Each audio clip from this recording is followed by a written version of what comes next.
Subscribe करें और bell दबाएं ताकि कोई खबर रह न जाए।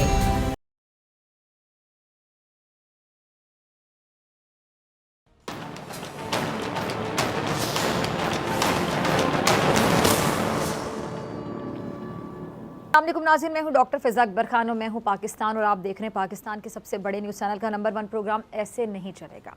अच्छा, एक घने जंगल में दलदल के करीब बरसों से एक चूहा और मेंढक रहते थे। बातचीत के दौरान एक दिन मेंढक ने चूहे से कहा कि इस दलदल में मेरा ख़ानदान सदियों से आबाद है और इसीलिए ये दलदल जो मुझे बाप दादा से मिली है ये मेरी विरासत है। चूहा उस बात पर कहने के चिढ़ गया।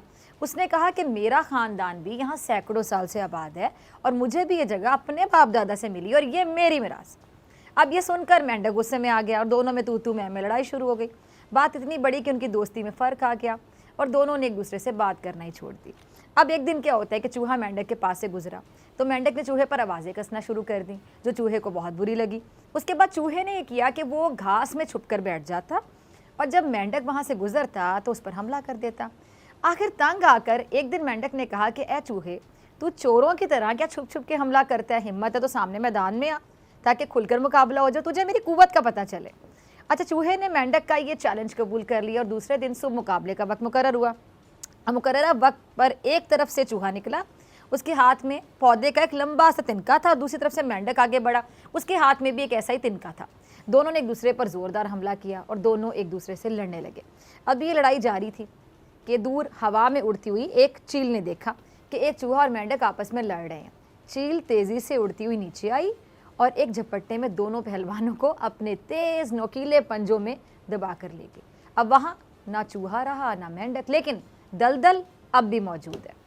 अब इस कहानी का क्या नतीजा निकलता है? यही कि खुद एतमादी बहादुरी अच्छी चीज़ है, लेकिन उस वक्त जब उसका इस्तेमाल पॉजिटिव तरीके से किया जाए या किसी बड़े मकसद के लिए किया जाए।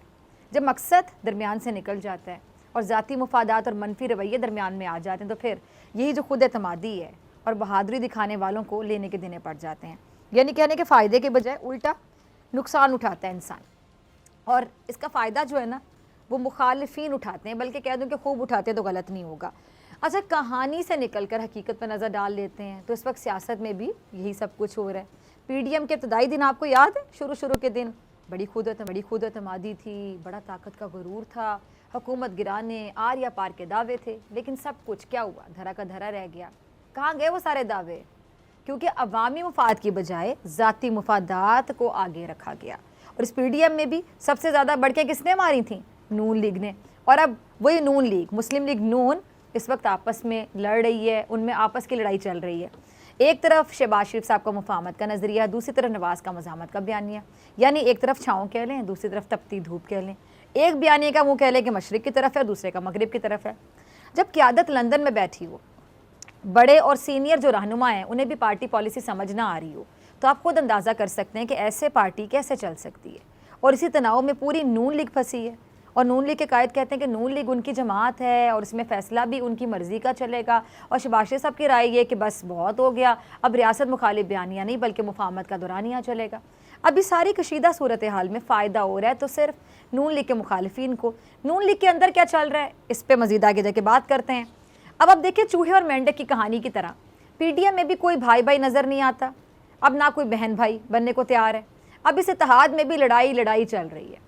पीपल्स पार्टी और मुस्लिम लीग नून में मामलात बेहतर होने का नाम नहीं ले रहे हैं और PDM में कह ले कि तसादुम की जो हवा है वो ऐसी चली कि PDM हुकूमत गिराने का मकसद ही भूल गई और एक दूसरे को गिराने लगी है। मौलाना फजल रहमान साहब को अगर देखें तो उनका किरदार महज एक तमाशाई का बना हुआ है। वो चाहते हुए भी कुछ करने से कासिर हैं। इसीलिए मौलाना साहब कभी पीपल्स पार्टी की तरफ देखते हैं, कभी नून लीग की तरफ। और वो अलग बात है कि मौलाना साहब ऊपर से पीपल्स पार्टी की क्लास भी कर जाते हैं, लेकिन उनका दिल यही कहता है कि किसी तरह पीपल्स पार्टी अपोजिशन इत्तेहाद में वापस आ जाए। अच्छा, मौलाना साहब ख्वाहिश करने और ख्वाब देखने का पूरा हक रखते हैं, लेकिन मुस्लिम लीग नून का क्या करें जो मौलाना की उम्मीदों पर कह लें कि हर बार पानी फिर देती है। और अब PDM की दोबारा बहाली के हवाले से जो खबरें आ रही हैं वो PDM के सरबराह के लिए मेरे ख्याल से और भी मायूसी का पैगाम ला रही हैं। खबर कुछ यूँ है कि असम्बलियों से इस्तीफ़े देने, हुकूमत के ख़िलाफ़ अदम एतमाद की तहरीक लाने और इंतखाबी इत्तेहाद बनाने समेत अब कोई ऑप्शन भी काबिल अमल नहीं रहा है। और मौलाना साहब ने PDM में शामिल जमातों के इंतखाबी इत्तेहाद बनाने के हवाले से तरदीद भी की है और तरदीद नहीं भी की है। मौलाना साहब कहते हैं कि जी PDM इंतखाबी इत्तेहाद नहीं है, और इंतखाबी इत्तेहाद हर जमात अपने मुफाद को देख कर बनाती है, लेकिन ऐसे इत्तेहाद के हवाले से अभी कुछ कहना कबल वक्त है। कोई चीज़ पहले से तयशुदा नहीं होती है। चले मौलाना साहब कम से कम ये तो माने ना कि तमाम जो सियासी जमातें हैं उनका अपना अपना ज़ाती मुफाद होता है, और ये बात हम तो कब से कहते आ रहे हैं कि सबके अपने मुफाद थे, इसलिए PDM इत्तेहाद ज़्यादा देर चल ही नहीं सकता, सवाल ही पैदा नहीं होता था। अच्छा नाज़रीन, PDM के दोबारा बहाल होने के इम्कानात इसलिए भी थोड़े कम हो गए क्योंकि एक ख़बर के मुताबिक अवामी नेशनल पार्टी किसी भी सूरत वापसी को तैयार नहीं। ANP और पीपल्स पार्टी ने अपना दो टोक पैगाम PDM की आदत को पहुंचा दिया और दोनों जमातों ने अपने पैगाम में कहा है कि PDM के तहत के मकासद फौत हो चुके हैं, इसीलिए अब इन दोनों जमातों की वापसी की तो कोई गुंजाइश बाकी नहीं रहती। अब इससे भी बड़ी और एक धमाका खेज खबर ये है कि ANP कह रही है कि 2023 में ANP का मुकाबला PTI से नहीं बल्कि मौलाना फजलुर रहमान साहब की जमात से होगा। यानी PDM के सरबराह अभी एक परेशानी से नहीं निकले तो दूसरी में पहले फंसते हुए नज़र आ रहे हैं। अब ANP के इस बयान को देखते हुए शायद मौलाना साहब को ये उम्मीद दूर दूर तक नज़र नहीं आ रही कि आइंदा इंतखाबात में वो तहरीक इंसाफ के ख़िलाफ़ कोई इत्तेहाद बना सकें, इसलिए मौलाना साहब इंतखाबी इत्तेहाद पर कह लें कि गोमगो का शिकार हैं। अच्छा एक और बात नाज़रीन, जैसे कि मैं हमेशा कहती हूँ कि सियासत मुमकिनात का खेल है, कुछ भी हो सकता है, कभी भी हो सकता है। तो ऐसा भी मुमकिन हो सकता है कि ANP मौलाना साहब की जमात से अपना सियासी इंतकाम लेने के लिए तहरीक इंसाफ के साथ इत्तेहाद बना ले, क्योंकि ANP तो हुकूमत पर ज़्यादा तनकीद करती नज़र नहीं आ रही है और पीपल्स पार्टी महज हुकूमत को अपने बयानात के ज़रिए टफ टाइम दे रही है, यानी कि भी हुकूमत को कोई नुकसान नहीं पहुँचाना चाहती। और यही वजह है कि अब मौलाना साहब की जो गर्म मिजाजी है वो भी कह लें कि ठंड प्रोग्राम में तब्दील हो गई है। मौलाना साहब का क्लिप होगा, टीम ज़रा चलाइएगा। जी तो सुना आपने मौलाना साहब को। अच्छा, पीपल्स पार्टी पर PDM का दरवाज़ा किसी ने बंद नहीं किया। मौलाना साहब फिर एक बार ये वाजे कर रहे हैं, उन्होंने क्लियरली बता दिया। अब ऐसा क्यों है कि मौलाना साहब को बार बार ये वजाहतें देना पड़ रही हैं। आप भी सोचते होंगे कि पीपल्स पार्टी अगर सियासी हलाला कर ले तो उसकी PDM में वापसी की गुंजाइश बन सकती है, और पीपल्स पार्टी मशरूत वापसी पे तैयार नहीं है। और मौलाना साहब बार बार PDM को उसकी गलती बताते हैं और फिर बताते हैं कि पीपल्स पार्टी को अपनी गलती पर शर्मिंदा होने के लिए कहते हैं, लेकिन पीपल्स पार्टी दो टोक अंदाज में कहती है कि उसने जब कोई गलती की ही नहीं है तो फिर वो माफ़ी किस बात की माने। अच्छा जी, अब मुझे तो PDM सरबराह पर उनकी समझ नहीं आ रही। कहते हैं कि अजीब सी एक सिचुएशन है, क्या कहूँ मैं, तरस आ रहा है कि ऐसी सरबराही खुदा दुश्मन को भी ना दे, कैसी बेबसी। और दूसरी तरफ मुस्लिम लीग नून का भी मौके बड़ा वाज़े कि वो पीपल्स पार्टी को दोबारा PDM में किसी सूरत देखना नहीं चाहती है। PDM के सरबराह जहाँ पीपल्स पार्टी के बारे में सॉफ्ट कॉर्नर रखते हैं, वहीं वो पीपल्स पार्टी से नाराज़ भी नज़र आते हैं। और मौलाना साहब दिल की बात ज़बान पर लाते हुए कहते हैं कि PTI की नाजायज़ और नाकाम हुकूमत के खिलाफ कौम एक हो गई थी और PDM जो कौम की आवाज़ बन गई थी उसमें रखना डालकर किसको फ़ायदा हुआ। इस बात का फैसला आम आदमी ने करना है कि अब भी उसकी आवाज़ PDM है या वो जमात जो इत्तेहाद से लागू होकर PTI से मिल गई, वो जमात जो है वो आवाम की आवाज़ है। अच्छा, मौलाना साहब ने पीपल्स पार्टी को लड़ताड़ते हुए कहा है कि जी उनके नाजायज़ जो हुकूमत के साथ मुफादात हैं मुश्तरका क्यों हो गए हैं और पीपल्स पार्टी क्यों आज PTI की तरह सियासत कर रही है और PDM उनकी तनकीद का निशाना क्यों है। अब मौलाना साहब साफ साफ कह रहे हैं कि ये बात उनके लिए तकलीफ दे है। अब पीपल्स पार्टी ने जो ज़ख्म PDM के सरबराह के दिल पर लगाया उसका दर्द कह लें कि मौलाना साहब के गिले शिकवे और शिकायतों की सूरत में निकल कर सामने आ रहा है। अब दूसरा, PDM फिर दोबारा जलसे करने जा रही है। अब सवात में PDM जो अपना पड़ाव डालेगी, फिर इसकी मंजिल कराची होगी, फिर इस्लामाबाद में जाकर बात ख़त्म होगी। अब PDM को खुद नहीं पता कि ये जलसे क्यों करने हैं, किस मकसद के लिए करने हैं, क्या अचीव करना है। अब समझ लें कि ये वाज़ेह है कि इस्तीफ़े की कहानी शुरू होने से पहले ख़त्म हो गई, अदम एतमाद की भी कहानी मुक गई। तो अब ऐसे में हुकूमत का जो किला गिराया, मेरे ख्याल से गिराना नामुमकिन होगा ना, गिराया तो नहीं जा सकता। फिर जलसे करने की तुक समझ नहीं आ रही। शायद कह लें कि रस्मी तौर पर PDM आवाम को भी बताना चाहती है कि अब अभी भी हम हैं और वो उनके मसाइल के हल के लिए हुकूमत के ख़िलाफ़ आवाज़ उठा रहे हैं। एक और बात, कराची में PDM जलसा करेगी लेकिन पीपल्स पार्टी के बगैर ये जलसा कामयाब होगा, ये एक बहुत बड़ा सवाल है। मुमकिन है कि पीपल्स पार्टी मौलाना साहब का दिल रखने के लिए जलसे में आ भी जाए, और अगर PDM ये समझती है कि वो पीपल्स पार्टी के बगैर भी मजबूत जलसा कर सकती है तो इसका सीधा सीधा मतलब पता है क्या होगा कि PDM पीपल्स पार्टी को सियासी तौर पे नीचा दिखाना चाहती है। वैसे कर सकती है बड़ा जलसा, क्या आपको लगता है नाजरीन? खैर, वक्त बताएगा कि कौन अपने इरादों में कितना कामयाब होता है और किस हद तक कामयाब होता है और किस तरह कामयाब होता है। लेकिन नून लीग की जो आपस में लड़ाई है, आपस की जो लड़ाई है उसमें ना शहबाज शरीफ कामयाब हो रहे हैं, ना मरियम ग्रुप कामयाब होता दिखाई दे रहा है। और नून लीग के आपस के इख्तिलाफात पर भी मौलाना साहब दिया है कि उनको ना शहबाज शरीफ से मतलब है ना नवाज से, वो सिर्फ नून लीग के साथ चलना चाहते हैं। लेकिन क्या नून लीग एक दूसरे के साथ चलना चाहती है? नून लीग एक दूसरे के साथ, ये एक पहेली है। अच्छा, क्लिप होगा मोहम्मद ज़ुबैर साहब का, ज़रा चलाइएगा। अच्छा, मोहम्मद ज़ुबैर साहब ने वाज़े कर दिया है कि जी मज़ाहमत का बयानिया ही चलेगा, यानी ताकत से टकराएगी। वैसे मोहम्मद ज़ुबैर साहब भी थे ना जो मुफाहमत के लिए खुफिया मुलाकातें करते रहे। अब जाहिर सी बात है कि मोहम्मद ज़ुबैर हो या कोई भी लीगी रहनुमा, वो वही बात मानेगा जो पार्टी की क़यादत उनसे करने को कहेगी। अब मोहम्मद ज़ुबैर साहब मरीम नवाज़ साहिबा के तर्जुमान हैं, तो वही बोलेंगे जो मरीम साहिबा उनसे कहेंगी बोलने के लिए। सिंपल सी बात है। अब नून लीग बज़ाहिर ये तासुर दे रही है कि अगर मुफाहमत की पटरी पर चलना शुरू कर दिया गया तो इससे मुस्लिम लीग नून का इमेज बतौर कमज़ोर जमात होने का जाएगा, इसलिए नून लीग मज़ाहमत के रास्ते पर चलती चली जाएगी। इसका मतलब सीधा सीधा क्या हुआ कि नून लीग के कायद ने पार्टी बयानी से मुतालिक जो फैसला महफूज कर रखा है, तो मोहम्मद ज़ुबैर की बातों से तो यही लग रहा है कि शायद मियाँ साहब मज़ाहमत के रास्ते को ही थाम कर रखेंगे। और फिर इस सूरत में शहबाज शरीफ साहब की जो पोजीशन है वो क्या होगी, ये एक बड़ा सवाल है। अच्छा, नून लीग के कायद अपनी जमात के बयानी से मुतालिक जो भी फैसला करें, लेकिन अभी के हालात शहबाज शरीफ साहब की हिमायत में जाते नज़र नहीं आ रहे हैं। शाहिद खान अब्बासी साहब भी कुछ इंकशाफ कर रहे हैं, उनकी भी ज़रा सुन लें। अच्छा, आपने सुना। अब एक तरफ मुस्लिम लीग नून क्या कहती है, ज़रा आराम से सुनिएगा। एक तरफ मुस्लिम लीग नून कहती है कि पीपल्स पार्टी ने धोखा करके जमहूरियत को नुकसान पहुंचाया। सुन रहे हैं आप, वो कहते हैं पीपल्स पार्टी ने एक तो धोखा किया और धोखा करने के बाद जमहूरियत को नुकसान पहुंचाया। अब दूसरी जानिब ये शाहिद खान अब्बासी साहब क्या फरमा रहे थे, आपने सुना कि किसी भी पार्टी में जमहूरियत होती ही नहीं है। इस बात पे ज़रा गौर करें आप नाजरीन कि शाहिद खान अब्बासी साहब कह रहे हैं किसी भी पार्टी में जमहूरियत होती ही नहीं है। इसका क्या मतलब है? सीधा सीधा एक तो ये नया इंकशाफ सामने आया मार्केट में शाहिद खान अब्बासी साहब की जानिब से। शाहिद खान अब्बासी साहब की तरफ से ये इंकशाफ जो आया है, वो क्या कहते हैं जी, अमेरिका जैसे मुल्कों की मिसाल वो दे रहे हैं कि जी वहाँ की सियासी जमातों में जमहूरियत नहीं होती है। अब पता नहीं अब्बासी साहब ने कौन से अमेरिका की सियासी जमातें देख ली हैं जिनमें जमहूरियत होती ही नहीं है। अब इनकी बात का अगर सीधा सीधा मतलब लिया जाए तो क्लियर है, बगैर किसी शक के शुबे के क्लियर एक ही मतलब आ रहा है समझ सबको कि इनकी जमात में कम अज़ कम जमहूरियत नाम की कोई चीज़ नहीं है। जिस तरह के मौके पे पेश कर रहे हैं और बहस कर रहे हैं, इनकी जमात में जमहूरियत नाम की कोई चीज़ नहीं है। और वैसे अगर ना भी बताते तो साफ साफ सबको पता है कि नून लीग में कितनी जमहूरियत और कितनी नहीं है। अगर नून लीग में जमहूरियत होती तो शहबाज शरीफ साहब मियाँ साहब के पाँव पकड़ने की बातें ना करते और ना नून में से शीन निकलने की बातें होती। अच्छा, वैसे इस बात पर फ़ख्र नहीं करना चाहिए कि नून लीग गैर जमहूरी जमात है, क्योंकि नून लीग के गैर जमहूरी रवैये ने पीडीएम और बजाते खुद नून लीग को बहुत नुकसान पहुंचाया। अच्छा, मुझे नुकसान से एक और बात याद आई कि हुकूमत आजकल फ़ायदे की बात कर रही है, फ़ायदा मुआशी फ़ायदा, और साथ ही हुकूमत मईशत के साथ अपोजिशन को भी कह लें कि आड़े हाथों ले रही है। शहबाज गिल साहब का क्लिप होगा, टीम ज़रा चलाइएगा। अच्छा, जो मुआशी इशारे हैं वो बेहतरी की जानिब जा रहे हैं बगैर किसी शक के, बिला शुबा। ये बहुत अच्छी बात है, बहुत खुशी की बात है। अल्लाह करे कि हमारी जो मईशत है वो मुकम्मल तौर पे बेहतरीन हो जाए, तंदुरुस्त हो जाए और आम आदमी तक इसके समरात पहुँचे। आम आदमी तक समरात पहुँचेंगे तो ही हम कहेंगे ना कि मईशत अब बेहतरीन तंदुरुस्त हो गई है। अच्छा, शौकत तरीन साहब वो तो कह रहे हैं कि वो इस बजट में नए टैक्स नहीं लगाएंगे। अल्लाह करे कि जैसा वो कह रहे हैं वैसा हो, बजट ऐसा हो कि मुखालिफिन लाख चाहते हुए भी बजट में कोई कीड़े ना निकाल सकें।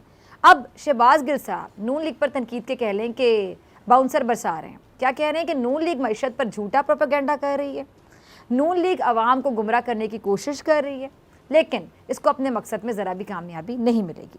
अब नाज़रीन, की जो बजट पर अपोजिशन की सियासत के हवाले से लेकर हुकूमत के लिए एक अच्छी खबर है और एक बुरी खबर।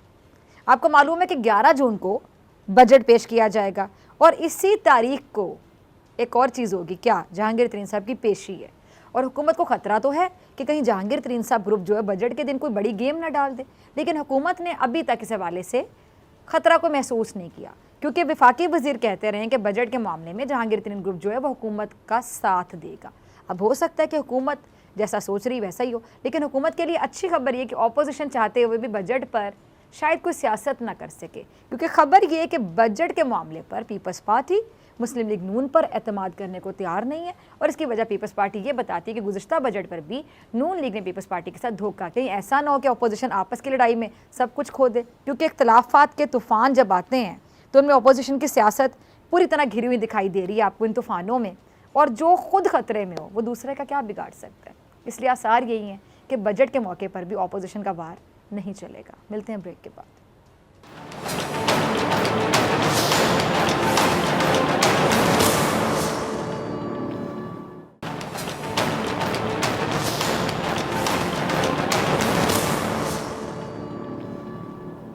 वेलकम बैक नाज़रीन। मलाला यूसुफजई के इंटरव्यू ने सोशल मीडिया पर आपने देखा है कि एक नई बहस छेड़ दी। हर कोई इस इंटरव्यू पे बात कर रहा है, कमेंट दे रहा है। अब 2 रोज़ पहले आपको बता दें कि पाकिस्तान की पहचान मलाला यूसुफजई, जिनको दुनिया उनकी ख़वातीन की तालीम और हुकूक के लिए जद्दोजहद पर सराहती है, उनकी बड़ी तारीफ़ की जाती है। बहुत से लोग उनको अपना आइडियल समझते हैं। उनका बरतानवी फैशन मैगज़ीन ने एक इंटरव्यू किया और वो मैगज़ीन के सफ़ा अव्वल की जीनत बनी। मलाला ने अपनी ज़िंदगी के मुतालिक बहुत सी इंटरेस्टिंग बातें की, तालीम के मुतालिक अपनी स्ट्रगल के बारे में बताया, बात की, मगर साथ ही साथ कुछ ऐसी बातें कर दी जिन पर उनको बड़ी तनकीद का सामना करना पड़ रहा है।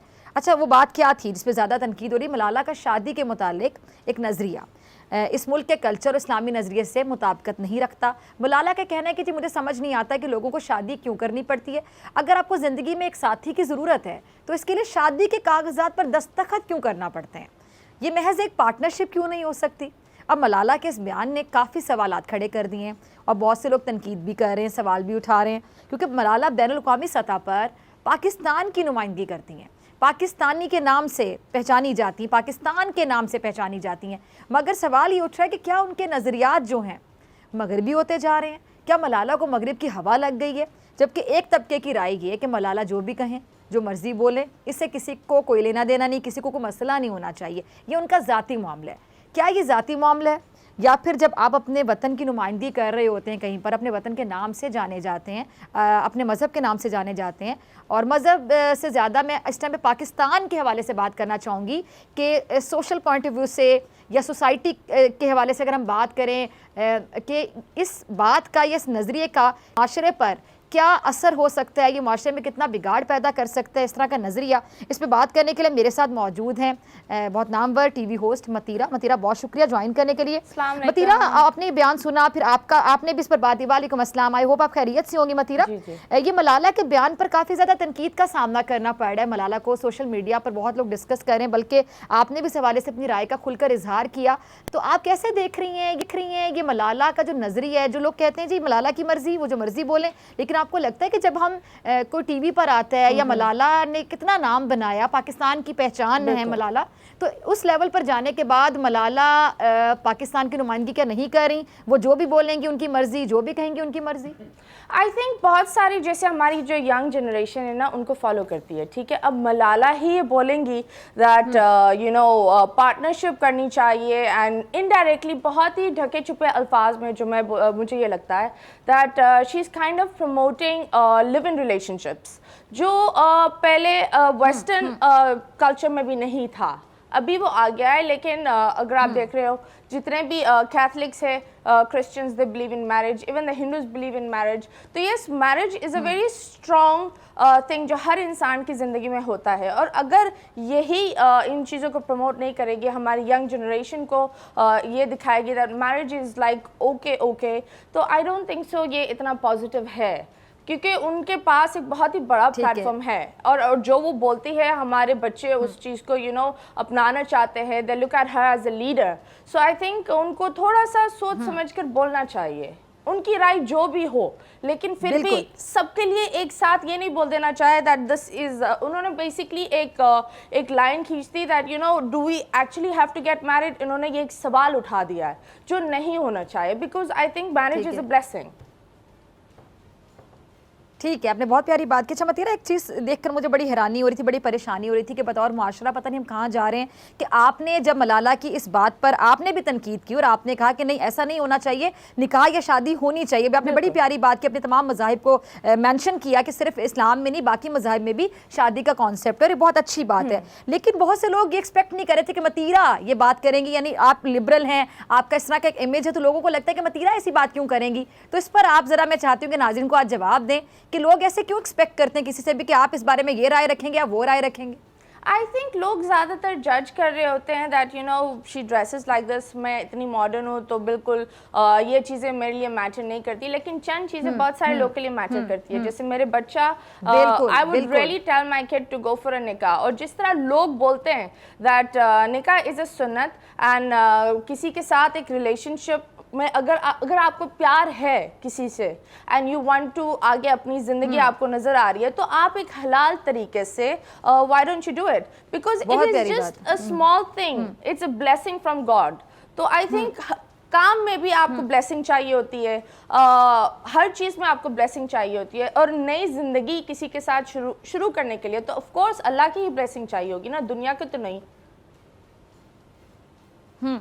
अच्छा मतीरा, आप पाकिस्तान से बाहर भी रही हैं, बाहर तो आपको पता है कॉन्सेप्ट है वहाँ पे कि वहाँ पर ये बॉयफ्रेंड गर्लफ्रेंड इकट्ठे रहते हैं, वहाँ पे शादी के बगैर भी आप इकट्ठे रह सकते हैं। लेकिन आज मेरे ख्याल से हम बहुत खुशकिस्मत हैं कि पाकिस्तान में रहते हैं, और कुछ इस्लामिक ममालिक ऐसे हैं जहाँ पर बाकायदा उसूल है कि आप शादी के बगैर नहीं रह सकते, जो कि बहुत अच्छी बात है, बहुत अच्छी बात है। अच्छा, आप जब वहाँ से कंपेयर करें, अगर बाहर के ममालिक में जहाँ पर रही कभी और पाकिस्तान को अगर आप कंपेयर करें, तो आप इस चीज़ को यंग जनरेशन को कैसे समझाना चाहेंगी, उनकी कैसी रहनुमाई करना चाहेंगी कि क्या डिफरेंस आपको नजर आया इस शादी के कॉन्सेप्ट से और ये फैमिली कॉन्सेप्ट जो हमारे यहाँ है या कुछ ममालिक में जहाँ पे नहीं है, तो वहाँ पे कितना बिगाड़ होता है? वेल आई थिंक कमिटमेंट बहुत ज़रूरी है, ठीक है। आप बॉयफ्रेंड और गर्लफ्रेंड की तरह रिलेशनशिप में रहे एंड एकदम से आप छोड़ दो एक दूसरे को, ये बहुत ही टॉक्सिक होता है, ठीक है। वो थोड़ी टाइम के लिए अच्छा होता है, नशे की तरह होता है, उस वक्त के लिए अच्छा होता है, लेकिन आगे के लिए बहुत ही टॉक्सिक है।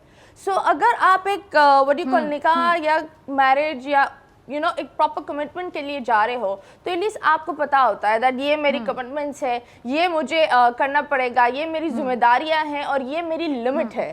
और मैं ये नहीं बोल रही दैट बहुत सारे लोग बोलते हैं आई एम डिवोर्स, तो मैं इधर बैठकर क्यों इतना ज़्यादा बोल रही हूँ। बात ये होती है दैट देखो, शादी हुई अच्छी बात है, अगर शादी नहीं चली एंड यू गेट डिवोर्स्ड तो नो प्रॉब्लम, तब भी आप दूसरी शादी कर सकते हो। So it's not a very big taboo नहीं बनाना चाहिए दैट एक इंसान को ये देखना चाहिए दैट टॉक्सिक रिलेशनशिप में रहकर क्या होता है। आजकल एक फ़ोन में अगर आप देख रहे हैं इंस्टाग्राम पर रिलेशनशिप्स एक फिल्टर की तरह हो गई है, तो आज इसके साथ है, कल उसके साथ है, परसों उसके साथ है, खूबसूरती तो रहती नहीं है पूरी टाइम। ऑफ कोर्स एक टाइम आता है जहां आपको एंकर करना चाहिए लाइफ में, और वो एक अगर आप निकाह करते हो तो ये एक परफेक्ट टाइम होता है एक बच्चे को समझाने के लिए कि ये जिम्मेदारी है, ये आपकी बेगम है, ये आपके शौहर है, और ये चंद लिमिट्स है और इन चंद लिमिट्स में आप दोनों को मैनेज करना पड़ेगा।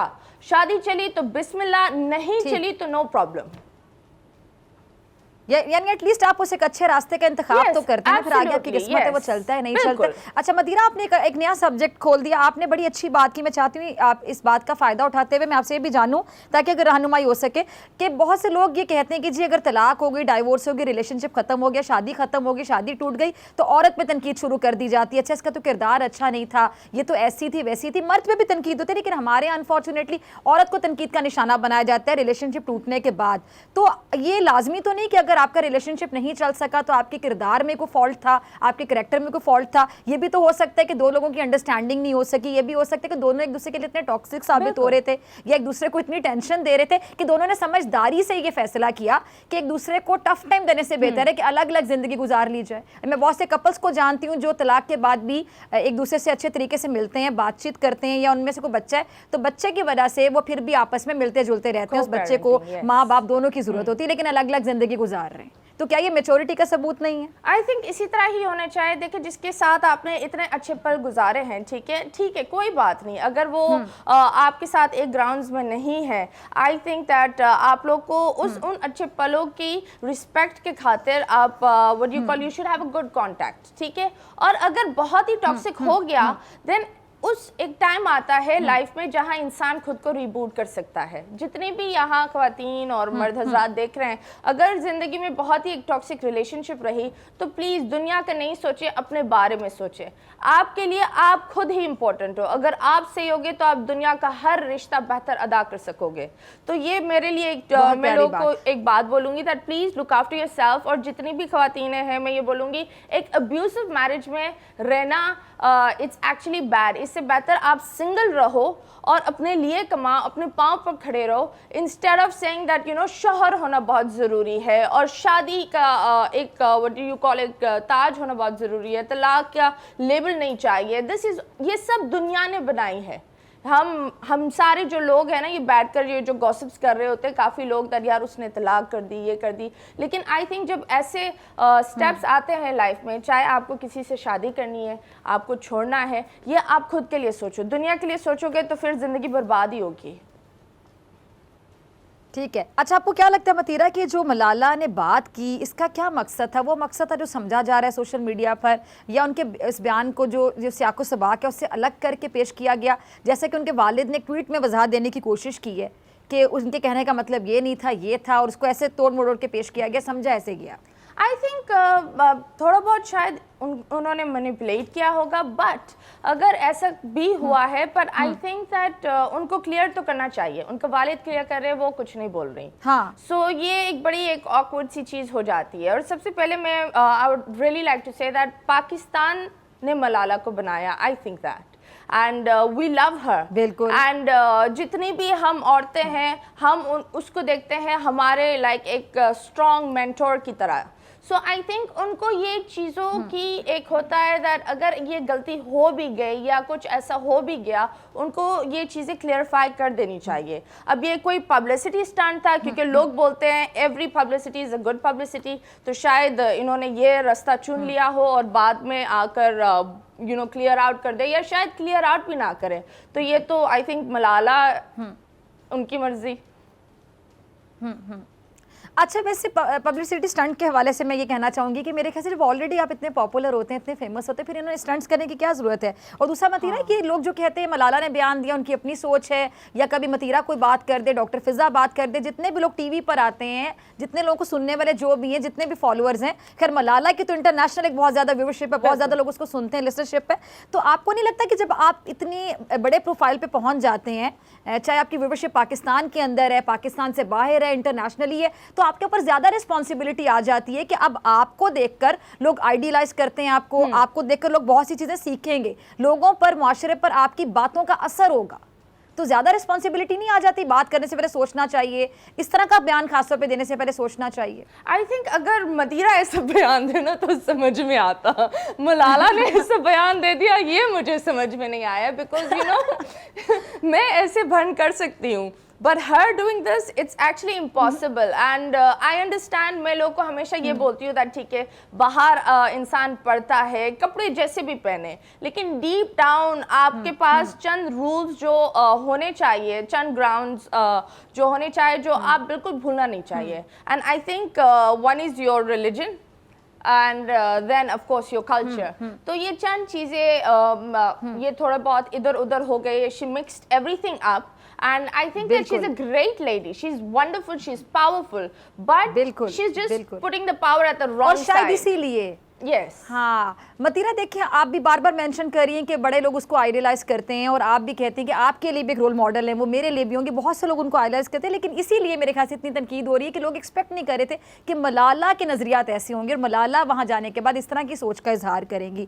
और ये वो सोच है कि मतलब जिसको लोग एक्सेप्ट नहीं कर पा रहे, आप भी नहीं कर पा रही, मैं भी नहीं कर पा रही, कोई भी नहीं कर पा रहा, और वो तनकीद का निशाना बन रही है। मैंने प्रोग्राम के आगाज़ में मज़हब और सोसाइटी के हवाले से एक बात की थी कि मैं मज़हब से ज़्यादा इस टाइम पे सोसाइटी या मुआशरे की या कल्चर की बात करना चाहूँगी, क्योंकि इस टाइम पर अगर हम बात करें सिर्फ इस्लाम की नहीं, हमारे यहाँ माइनॉरिटीज़ भी रहती हैं, क्रिश्चियंस भी रहते हैं, हिंदू भी रहते हैं, और अब जिस भी मज़हब की बात करेंगे, मैं मुआशरे की बात इसलिए करना चाह रही थी कि अगर मैं सिर्फ इस्लाम की बात करती हूँ तो जो हमारे माइनॉरिटीज़ है, क्रिश्चियंस हैं, हिंदू हैं, या दूसरे ममालिक में जो लोग रहते हैं, ये जो शादी का कॉन्सेप्ट है ये तो हर मज़हब में है, इसलिए ये तो एक सोसाइटी या मुआशरा आप ये समझ लें। आई थिंक तो कोई ना कोई तो उसका मकसद है ना कि जो शादी। जी जी, मैं कह रही हूँ, I think Fiza even western जगह पर भी आप जाओ ना, तो बहुत सारे जो मेरे दोस्त हैं जो गोरे हैं, बहुत ही मॉडर्न है, लेकिन उनका भी एक टाइम वो एक होता है, वो फियांसे बनते हैं and then they go for marriage. कोई बंदा पार्टनरशिप देखो बिजनेस में ही होती है, ठीक है, तो आप बिजनेस करना चाह रहे हो, पार्टनरशिप इज नॉट इन शादी, ठीक है, तो पता नहीं इन्होंने पार्टनरशिप किया। और दूसरी बात, I am really I actually didn't expect this from her, that उन्होंने एक निकाह नामा को बोला just signing a paper. It's actually not a paper. It's something, अगर आप अपनी इन छोटी छोटी चीज़ों को what you call value नहीं दोगे तो फिर कौन करेगा? आज मलाला ने बोल दिया that it's just signing a paper. कल कलाक आजकल के बच्चे बड़े होकर बोलेंगे शादी क्या है, सिर्फ एक कागज़ ही तो है, तो you know हम क्या करेंगे फिर? बिकॉज एक रोल मॉडल ने एक आवाज उठा दी है, और आपको तो पता है बच्चे कैसे होते हैं, उसी आवाज में चले जाते हैं, because they think this is इतना वो बेहतर अंदाज में जा रही है। और आपको पता है कि बहुत से लोग ऐसे हैं, बहुत से हमारे दुश्मन ऐसे हैं, जैसे भारत है, वो हमारे बारे में हर वक्त खबरें ढूंढता रहता है, उनका मीडिया वैसे भी झूठ बोलता रहता है, तो वो तो इस बात को पकड़कर इस तरह उछालेंगे कि मलाला ने बात की, और मलाला कौन है? एक पाकिस्तानी। हाँ, और प्लस हम उनको कुछ बोल भी नहीं सकते, बिकॉज माशाल्लाह she is won so many awards, and उन्होंने बड़ी अच्छी अच्छी स्पीचेस दिए, तो आप किस तरह उनको व्हाट यू कॉल बोल सकते हैं कि ये गलत है? हम सिर्फ यही बोल सकते हैं दैट अगर ऐसा कुछ हुआ है then Malala should either somehow come out and clear it out. अगर इफ इट्स अगर ये पब्लिसिटी के लिए है, या फिर गलती से कभी कभी होता है कि आप बोलते कुछ और हो, सामने वाला लिखता कुछ और है, कभी कभी ऐसा भी हो जाता है, लेकिन अगर ऐसा होता है देन एक इंसान को फौरन क्लियर करना चाहिए। ठीक है जी, बहुत शुक्रिया मतीरा आपके वक्त के लिए और आपकी राय के लिए। नाज़िर बहुत शुक्रिया। मुझे ब्रेक पे जाना है, ब्रेक से वापसी पे सदीक जान मेरे साथ मौजूद होंगे अपनी बड़ी खबर के साथ।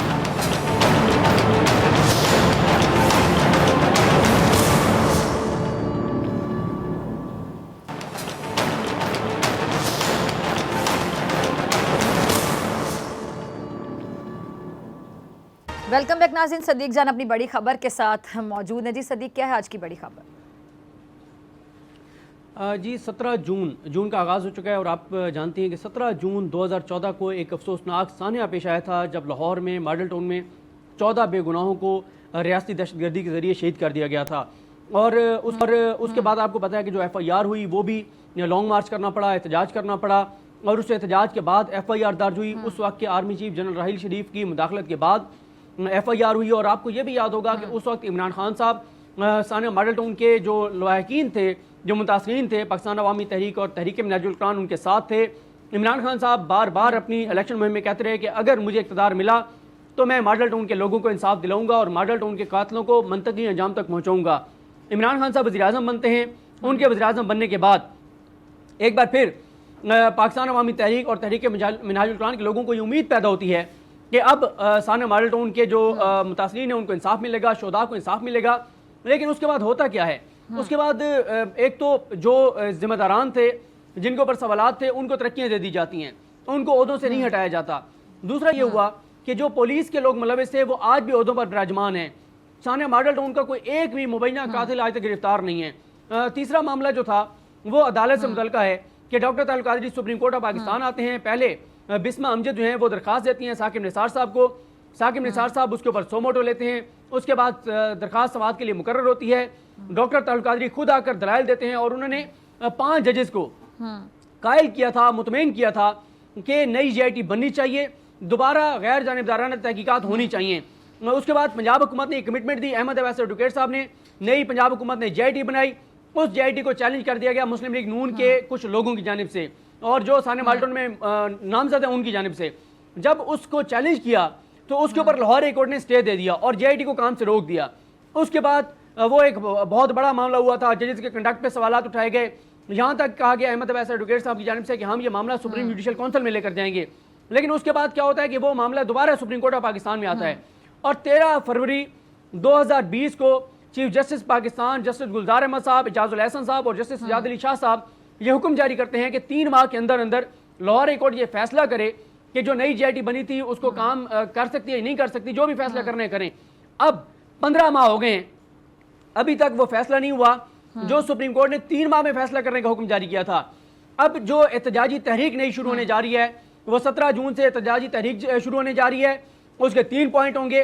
पहला पॉइंट उसका यही होगा कि सान्या मॉडल टाउन की गैर जानिबदाराना तहकीकात कराई जाए, 7 साल मुकम्मल हो जाएंगे, आज तक गैर जानिबदाराना तहकीकात नहीं हुई।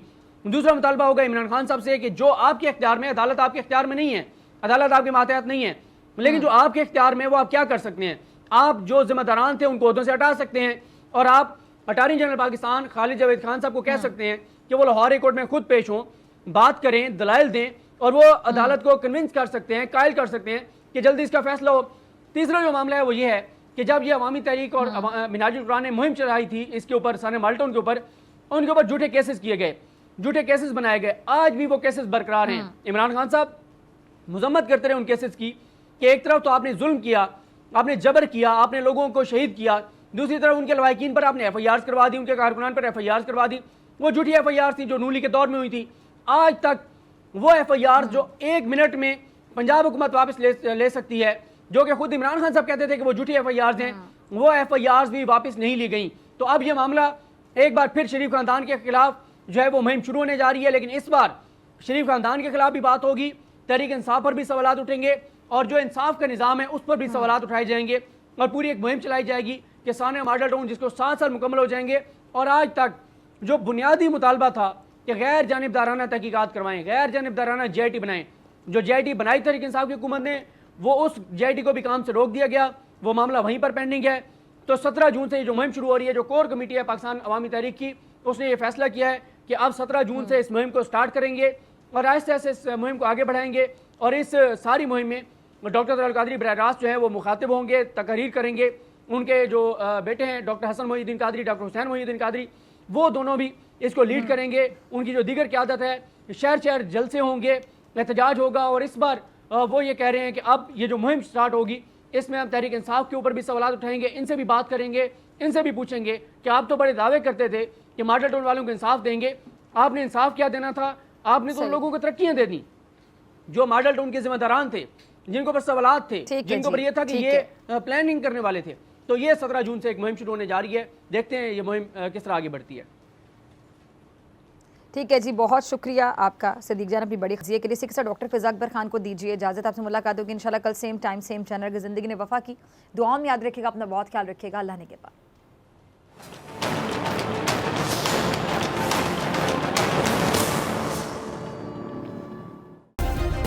सब्सक्राइब करें और बेल दबाएं ताकि कोई खबर रह न जाए।